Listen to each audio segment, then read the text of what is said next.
Hello friends, आज आपण एक नवीन पॉईंट इथे बघणार आहोत. तो म्हणजे स्टेरिओ आयसोमेरिझम. आपण स्टेरिओ केमिस्ट्री हा टॉपिक स्टडी करतोय. त्यामध्ये सुरुवातीला आपण स्टेरिओ केमिस्ट्रीचे काही बेसिक कन्सेप्ट्स आहेत त्या आपण बघितल्या. आपण स्टेरिओ केमिस्ट्रीची डेफिनेशन बघितली. त्यानंतर कॉन्फिगरेशन म्हणजे काय ते बघितलं. त्यानंतर स्टेरिओ केमिस्ट्रीमध्ये आपण 3 डायमेन्शनल जे स्ट्रक्चर आहे मॉलिक्यूलचं स्पेसमधलं त्याचा स्टडी करतो किंवा ते कन्सिडर करतो. केमिस्ट्रीचा स्टडी करत असताना जेव्हा आपण मॉलिक्यूलचं 3 डायमेन्शनल स्ट्रक्चर कन्सिडर करतो तेव्हा त्या कन्सिडरेशनला, त्या फील्डला, त्या केमिस्ट्रीच्या एका पार्टला आपण स्टेरिओ केमिस्ट्री असं आपण म्हणतो. आता स्टेरिओ केमिस्ट्री स्टडी करत असताना त्यानंतर आपण कॉन्फिगरेशन बघितलं. त्यानंतर हे जे 3 डायमेन्शनल स्ट्रक्चर आहे ते 2 डायमेन्शनमध्ये कसं कन्व्हर्ट करायचं हा पॉईंटसुद्धा आपण बघितला. आता आपण थोडं पुढे जाऊया. आपण पुढे स्टेरिओ आयसोमेरिझम बघणार आहोत. आता स्टेरिओ आयसोमेरिझम म्हणजे काय? Stereo isomerism exhibited by isomer having the same structure but different in their spatial arrangement. आपल्या आपला जो मॉलिक्यूल आहे तसे 2 मॉलिक्यूल आपण कन्सिडर केले तर त्यांचं स्ट्रक्चर सेम असतं, पण त्यांचं स्पॅशियल अरेंजमेंट म्हणजे 3 डायमेन्शनल स्पेसमधली अरेंजमेंट ही थोडी वेगवेगळी असते. असे जे मॉलिक्यूल्स आहेत त्यांना आपण आयसोमर असं आपण म्हणतो. आणि हा जो फेनॉमेनॉन आहे ह्याला आपण स्टेरिओ आयसोमेरिझम असं आपण म्हणतो. म्हणजे कंपाऊंड आहे, सेम कंपाऊंड आहे, त्याचे 2 मॉलिक्यूल आहेत, फक्त त्या मॉलिक्यूलचं स्ट्रक्चर सेम आहे, फक्त त्याची जे बॉन्डिंग आहे, त्यांची जी स्पेशल अरेंजमेंट आहे ह्याच्यामध्ये काहीतरी डिफरन्स आहे.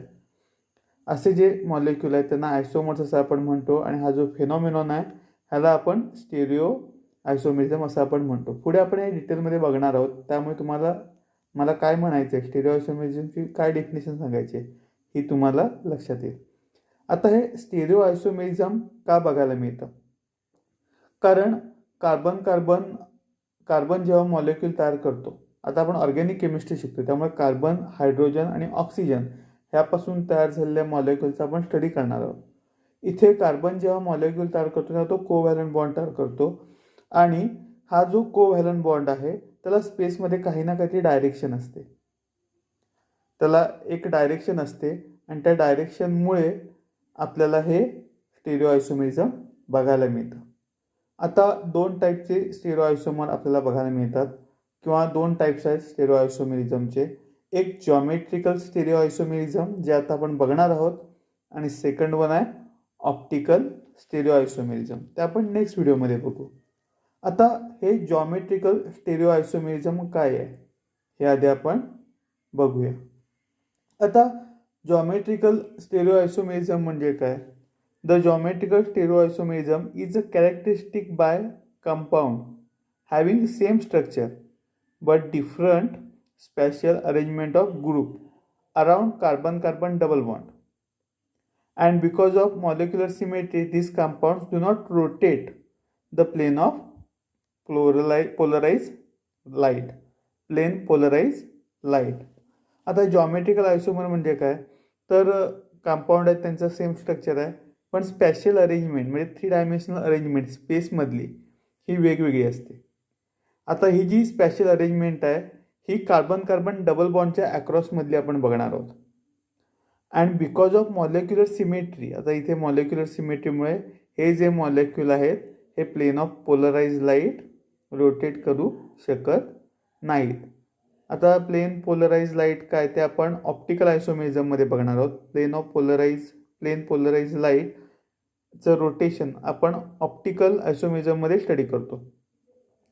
आता जे मॉलिक्यूल ऑप्टिकल म्हणजे याचं मिनिंग काय झालं की जे मॉलिक्यूल ऑप्टिकल आयसोमेरिझम दाखवत नाही ते मॉलिक्यूल जिओमेट्रिकल आयसोमेरिझम दाखवतात. आता काही जिओमेट्रिकल आयसोमेरिझम बघूया. त्यातलं पहिलं आहे सिस आणि ट्रान्स आयसोमेरिझम किंवा सिस अँड ट्रान्स आयसोमर. त्याबद्दल आपण थोडं बोलूया. आता जेव्हा आपण कार्बन कार्बन डबल बॉन्डचा विचार करतो तेव्हा कार्बनची व्हॅलेन्सी 4 असल्यामुळे प्रत्येक कार्बनवर अजून 2 बॉन्ड असतात, अजून 2 ग्रुप बरोबर आपला कार्बन बॉन्डिंग करतो. आता स्क्रीनवर तुम्हाला डायग्राम बघायला मिळते, एक असं सॅम्पल डायग्राम तुम्हाला ते बघायला मिळते. आता ए बी हे group carbon carbon double bond across कार्बनला अटॅच आहेत. आता ह्या सिस अँड ट्रान्स आयसोमेरिझममध्ये काय बघायला मिळतं, the isomer having similar group on the same side of double bond then are called as cis isomer, and the isomer having similar group on opposite side of double bond are called as trans isomer. आता cis and trans आयसोमरमध्ये काय, तर carbon carbon डबल बॉन्डच्या प्रत्येक कार्बनवर काही group आहेत. जर सारखे group carbon carbon डबल बॉन्डच्या एका साईडला असतील तर त्याला सिस आयसोमर असं आपण म्हणतो, आणि जर सारखे ग्रुप कार्बन कार्बन डबल बॉन्डच्या अपोजिट साईडला असतील, म्हणजे एक लेफ्ट साईडला आहे, सेकंड राईट साईडला आहे, म्हणजे एका कार्बनवरचा जो सारखा ग्रुप आहे हा लेफ्ट साईडला आहे डबल डबल बॉन्डच्या, आणि दुसऱ्या कार्बनवरचा हा सारखा ग्रुप हा राईट साईडला आहे, असं जेव्हा अपोजिट साईडला ग्रुप असतात तेव्हा त्या आयसोमेरिझमला आपण ट्रान्स आयसोमेरिझम असं आपण म्हणतो. ह्याचं एक्झाम्पल आपल्याला स्क्रीनवर बघायला मिळतं आहे. आता सिस 2 पेंटीन आणि ट्रान्स 2 पेंटीन हे एक्झाम्पल तुम्हाला स्क्रीनवर दाखवलेलं आहे. इथे हायड्रोजन ग्रुप आहेत दोन्ही कार्बन ॲटमवर, म्हणजे सारखे ग्रुप आहेत. ते जेव्हा एका साईडला असतील तेव्हा सिस 2 पेंटीन असं आपण म्हणतो. तो 2 पेंटीन मॉलिक्यूल आहे. आणि जेव्हा हे 2 हायड्रोजन आहेत एक प्रत्येक कार्बन ॲटमवर, हे जेव्हा अपोजिट साईडला असतील तेव्हा त्यांना आपण ट्रान्स आयसोमेरिझम असं आपण म्हणतो. हे सिस आणि ट्रान्स आयसोमेरिझम आपल्याला बघायला मिळते. सोपं आहे, ह्या कन्सेप्ट सोप्या आहेत स्टडी करण्यासाठी.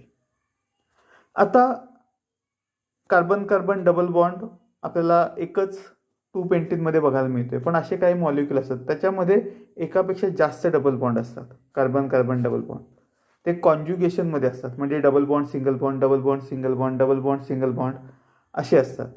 ह्याला आपण कॉन्ज्युगेशन असं आपण म्हणतो.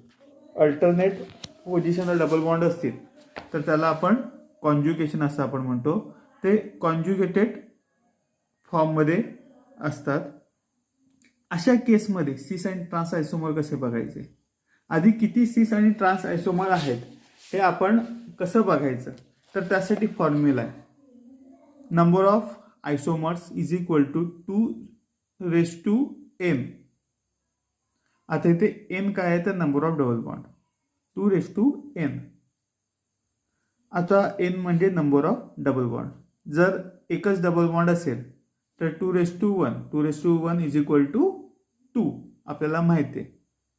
जर 2 डबल बॉन्ड असतील तर 2⁻2 म्हणजे 2चा स्क्वेअर किती आहे 4, म्हणजे इथे 4 आयसोमर बघायला मिळतात. आता समोर स्क्रीनवर तुम्हाला त्याचं एक उदाहरण बघायला मिळतंय. 1 फिनिल 1,3 पेंटाडाईन. इथे 2 डबल बॉन्ड आहेत, 2 अल्किन ग्रुप आहेत, म्हणून त्याला आपण डाय इन. 2 साठी डाय वापरलाय आणि अल्किनसाठी ENE आपण वापरतो. हे तुम्ही नॉमेनक्लेचरमध्ये शिकला असालच किंवा तुम्ही शिकणार आहात, पहिल्या युनिटमध्ये ते आहे. 2 डबल बॉन्ड आहेत 1 फिनिल 1,3 पेंटाडाईनमध्ये. आता 2 डबल बॉन्ड असल्यामुळे 2⁻2 इज इक्वल टू 4.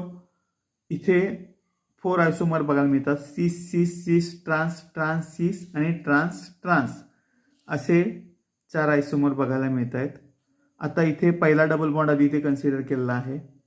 पहिला डबल बॉन्डमध्ये बघितलं तर पहिल्या सिसमध्ये बघूया. पहिल्या केसमध्ये पहिल्या डबल बॉन्डचे ह्याच्यावर 2 हायड्रोजन ग्रुप आहेत, ते सेम साईडला आहेत अप्पर साईडला डबल बॉन्डच्या, आणि दुसऱ्या म्हणून आधी आपण सिस म्हटलंय, आणि दुसरे डबल बॉन्ड आहे त्याच्यावरचे हायड्रोजन ग्रुप हे सुद्धा त्या डबल बॉन्डच्या एकाच साईडला आहेत, म्हणून सिस सिस. सिमिलरली सिस ट्रान्स ट्रान्स सिस आणि ट्रान्स ट्रान्स असं उदाहरण तुम्हाला बघायला इथे मिळतंय. हे झालं सिस आयसोमर आणि ट्रान्स आयसोमर बद्दल. आता ऑक्झाईम हा ग्रुप आहे ज्यामध्ये कार्बन नायट्रोजन डबल बॉन्ड असतो आणि नायट्रोजनवर OH ग्रुप असतो. असा जो ग्रुप आहे ह्याच्यामध्ये सुद्धा ह्या टाईपचं आयसोमेरिझम बघायला मिळतं. आता इथे एक उदाहरण घेतलंय बेन्झालडॉक्झाईम. बेन्झालडॉक्झाईमचं एक उदाहरण घेतलंय. इथे एच आणि ओएच ग्रुप, नायट्रोजनवरचा ओएच ग्रुप आणि कार्बनवरचा एच ग्रुप हा एकाच साईडला असेल तर इथे सिन हा प्रिफिक्स वापरलेला आहे. सिन प्रिफिक्स म्हणजे आधी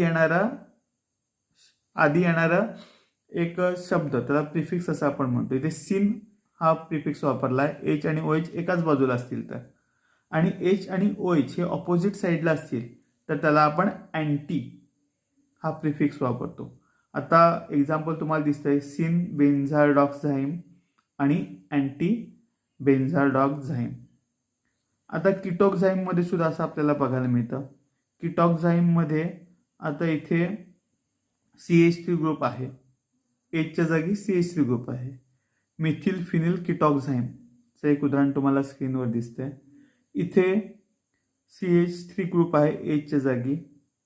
आता ह्या केसमध्ये OH आणि CH3 हे जर ग्रुप, नायट्रोजनवरचा OH ग्रुप आणि कार्बनवरचा CH3 ग्रुप हे जर एका बाजूला असतील तर त्यांना आपण सिन हे प्रिफिक्स वापरतो, सिन मिथिल फिनिल किटोक्झाईम. आणि जर ते ऑपोजिट साईडला असतील तर तिथे आपण अँटी हे प्रिफिक्स वापरतो, अँटी फिनिल किटोक्झाईम. हा सुद्धा जॉमेट्रिकल आयसोमर आहे. हे सिस ट्रान्स सारखेच आहेत, फक्त इथे सिन आणि अँटी ही टर्मिनॉलॉजी वापरलेली आहे. आता रिंग कंपाऊंड असतील, सायक्लिक कंपाऊंड, तर त्या केसमध्ये सुद्धा सिस आणि ट्रान्स आयसोमेरिझम आपल्याला बघायला मिळतं.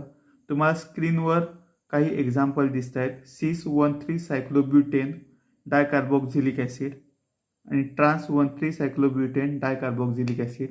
इथे COH ग्रुप, एच ग्रुप आहेत. COH ग्रुप एका साईडला असतील तर सिस आयसोमर, ते ऑपोजिट साईडला असतील तर ट्रान्स आयसोमर. सिम्पल. त्यानंतर 1,2 डायफिनिल सायक्लोहेक्झेनचं उदाहरण सुद्धा आहे. इथे CH3 ग्रुप एका साईडला आहे म्हणून त्याला आपण सिस आयसोमर असं पण म्हणतोय, आणि जर ते ऑपोजिट साईडला असतील तर त्यांना आपण ट्रान्स आयसोमर असं आपण म्हणतो. हे जॉमेट्रिकल आयसोमेरिझम आहे, हे आपल्याला का बघायला मिळतं, आणि double bond, carbon carbon double bond अक्रॉसच का बघायला मिळतं, तर इथे कार्बन कार्बन जर सिंगल बॉन्ड असेल तर तिथे बॉन्ड अक्रॉस आपल्याला रोटेशन बघायला मिळू शकतं कार्बन कार्बनमध्ये. पण जर डबल बॉन्ड असेल तर इथे पाय बॉन्डिंगमुळे त्या रोटेशनला रिस्ट्रिक्शन येतं, आणि त्यामुळे आपल्याला जॉमेट्रिकल आयसोमेरिझम आपल्याला इथे बघायला मिळतं. थँक्यू.